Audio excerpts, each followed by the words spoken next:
প্রধানদের স্বামীদের দেওয়া হবে পঞ্চায়েতের পাঠ।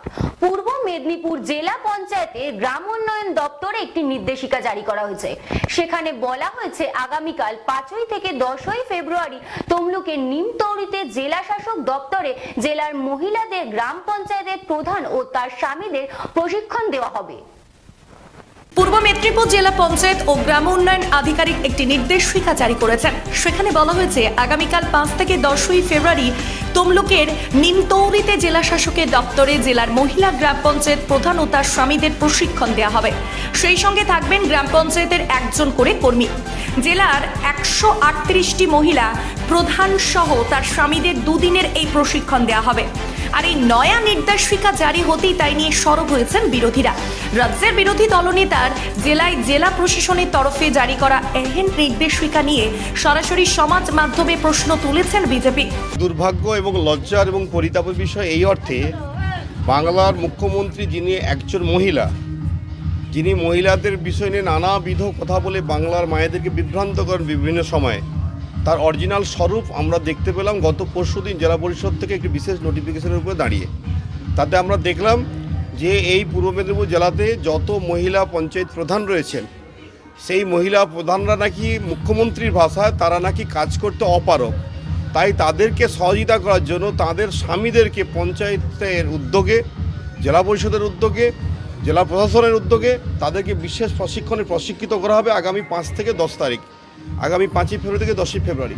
স্বাভাবিক কারণে এটার দ্বারা প্রুভ করছে যে বাংলার মায়েদেরকে আমাদের রাজ্যের মুখ্যমন্ত্রী এবং তার দল সার্বিকভাবে অপমানিত করছেন এই বার্তার মাধ্যম দিয়ে। আজকে যখন মায়েরা চন্দ্রযান নিয়ে যখন মহাকাশে পাড়ি দিচ্ছেন, যখন ট্রেন চালাচ্ছেন, প্লেন চালাচ্ছেন, মায়েরা যখন 50% পঞ্চায়েতে যারা প্রতিনিধিত্ব করার সুযোগ পেয়েছেন, সেখানে যদি আজকে এতদিন পরে মুখ্যমন্ত্রী এই বোধত হয়, তাহলে এটা বুঝতে হবে যে বাংলার মুখ্যমন্ত্রী আর মহিলাদের প্রতি আস্থাশীল নন। এমনকি শহীদ মাতঙ্গিনী ব্লকের শান্তিপুর এক গ্রাম পঞ্চায়েতের তৃণমূলেরই পঞ্চায়েত প্রধান করুণা শ্রী তিনি বলেন, আমার স্বামী নেই, তাহলে আমি কিভাবে প্রশিক্ষণ নেব? পাল্টা জবাব দিয়েছে তৃণমূল। মহিলা গ্রাম পঞ্চায়েতের প্রধানদের স্বামীদের প্রশিক্ষণ দেওয়ার অর্থ হল মহিলাদের ক্ষমতা সম্পর্কে তাদের স্বামীদেরও স্বচ্ছ ধারণা তৈরি করে দেওয়া। এমনটাই বলছেন জেলা পঞ্চায়েত ও গ্রাম উন্নয়ন আধিকারিক দেবদুলাল বিশ্বাস। উল্টে আমাদেরকে মমতা ব্যানার্জি তীব্র মহিলাদেরকে অপমানিত করছেন। অপমান করার জন্য আমার মনে হয় মমতা ব্যানার্জি একজন মহিলা হিসেবে এই ডিসিশন নিয়েছেন। আমি তো একজন প্রধান, তো সেক্ষেত্রে কি মনে করছেন যেটা উচিত হয়নি? একেবারেই উচিত হয় না। উনি যদি মনে করে থাকেন যে মহিলারা প্রধানশিপ চালাতে পারবেন না, তাহলে এই পদ দেওয়ার মানেটা কি? উনি মহিলাদেরকে তীব্র অপমান করার জন্য এই ধরনের একটা ব্যবস্থা গ্রহণ করেছেন। উনি তো একজন মহিলা, কীভাবে এরকম একটা ডিসিশন নিতে পারেন? তাহলে ওনাকে পরিচালনা করার জন্য ওনার পিছনে কি কোনো পুরুষ ব্যবস্থা রয়েছে যিনি ওনাকে পদ দেখান, যিনি ওনার সমস্ত প্রশাসনিক দপ্তর সামলান? সেই দিক থেকে উনি এই ধরনের সিদ্ধান্ত কিভাবে নিতে পারেন? তো সেক্ষেত্রে কি আপনারা উপস্থিত হবেন না মিটিংয়ে? না, উপস্থিত হব, সে বিষয়ে সন্দেহ নেই। সেক্ষেত্রে আপনার স্বামী কী করবেন? না, একেবারেই না। উনি একেবারেই আমি চাই না যে উনি ওই মিটিংয়ে উপস্থিত হন। কারণ আমি একজন স্বনির্ভর মহিলা, আমি নিজের থেকে সব কিছু জানতে চাই, শিখতে চাই। এতে আমি চাই না যে একেবারে আমার স্বামী ব্যক্তিগতভাবে ওখানে পার্সোনালি উপস্থিত থাকুক। তো এতে করে আপনারা কতটা কাজের মধ্যে পিছিয়ে পড়বেন বা কতটা কী মনে করছেন? কাজের দিক থেকে তো আমরা একেবারেই পিছিয়ে যাব। কারণ আমরা যদি মনে মনেই ভেবে নিই যে আমাদের স্বামীরা আমাদের পিছনে আছে, তাহলে আমাদের কাজের মনোবলটা একেবারে হারিয়েই যাবে। আমরা সেদিক থেকে কোনোভাবেই স্বতঃস্ফূর্তভাবে এগিয়ে যেতে পারবো না। কারণ আমাদের মনের মধ্যেই একটা ধারণা তৈরি হয়ে যাবে যে আমাদের দরকার নেই। মমতা ব্যানার্জি তো চাইছেন যে আমাদের স্বামীদেরকে দিয়েই কাজ করাবেন, শুধু সামনে আমাদেরকে রেখেছেন জাস্ট পুতুলের মতো। চাবিটা থাকবেন স্বামীদের হাতে, আর পুতুলের মতো আমরা নাচতে থাকবো, দমটা ওনারাই দেবেন। এর দ্বারাই মমতা ব্যানার্জি পুরুষতান্ত্রিক সমাজকে কায়েম রাখতে চাইছেন। আর হ্যাঁ বলুন। ধরুন কোনো ক্ষেত্রে দেখা যাবে কোনো মহিলা তার স্বামী নেই বা বিধবা, সেক্ষেত্রে কী জায়গা যাবে?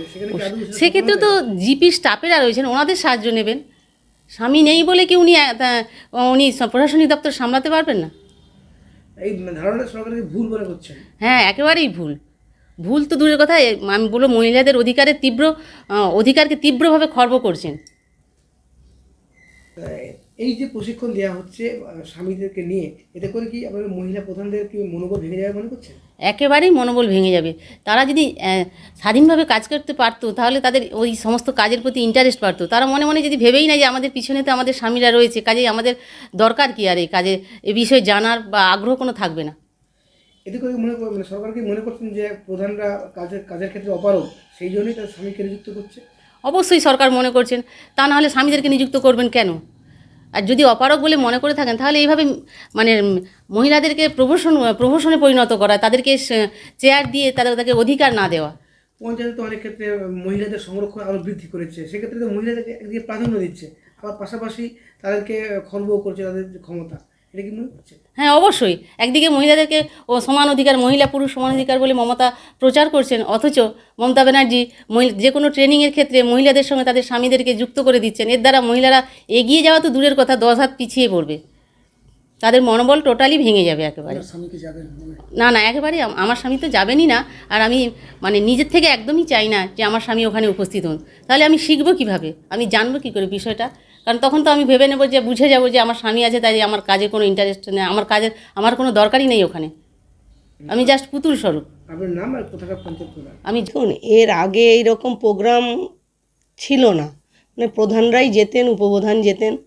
কিন্তু এইবারে যখন তার সাথে তাদের স্বামীকে নিয়ে যেতে বলেছেন, নিশ্চয়ই এর মধ্যে দিদি নিশ্চয়ই কিছু একটা দেখেছেন।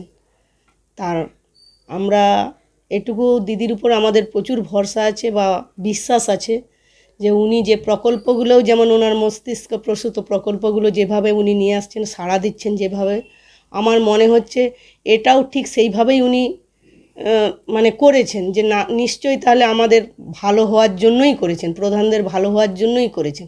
সেজন্য আমি এটাকে সাপোর্ট দিতেই পারি যে হ্যাঁ, এটার জন্য হয়তো ভালো কিছু হবে, আমরা আশা করছি। অনেক প্রধান সাহেবের যাদের হয়তো স্বামী নেই বা দেখা গেছে ব্যবসার কাজে বাইরে থাকে বা বিভিন্ন ব্যবসায়িক কাজে জড়িত থাকে, সেক্ষেত্রে আর কতটা সমস্যায় পড়বে? সেক্ষেত্রে বলা যেতে পারে, ধরুন না আমারই তো স্বামী নেই, সেক্ষেত্রে আমি কিছু মনে করি না, কারণ আমি নিজেকে ভাবি দিদি একাই যেমন রাজ্য চালাচ্ছে, আমরাও পারবো চালাতে। আপনি কাকে নিয়ে যাবেন তাহলে সেক্ষেত্রে? না, সেক্ষেত্রে তো ছেলেকে নিয়ে যাওয়া যাবে না। আমরা ওখানে গেছিলাম, আমরা বলেছিলাম, বলি স্যার যাদের হাজব্যান্ড নেই তাহলে তারা কাকে নিয়ে আসবে? যে তারা একা আসবে, তবে আমাদের সাথে তো আমাদের একজন স্টাফ আছে, ওর সাথে আমাদের সরকারি স্টাফদের একজন থাকবে ওর সাথে। তো এটা কি মনে করছেন, এটা মানে আপনাদের প্রধানের উপকারে আসবে এই ট্রেনিংটা? আমার তো মনে হচ্ছে দিদি যখন ভেবেছেন, নিশ্চয়ই কিছু একটা ভেবেই তিনি করেছেন।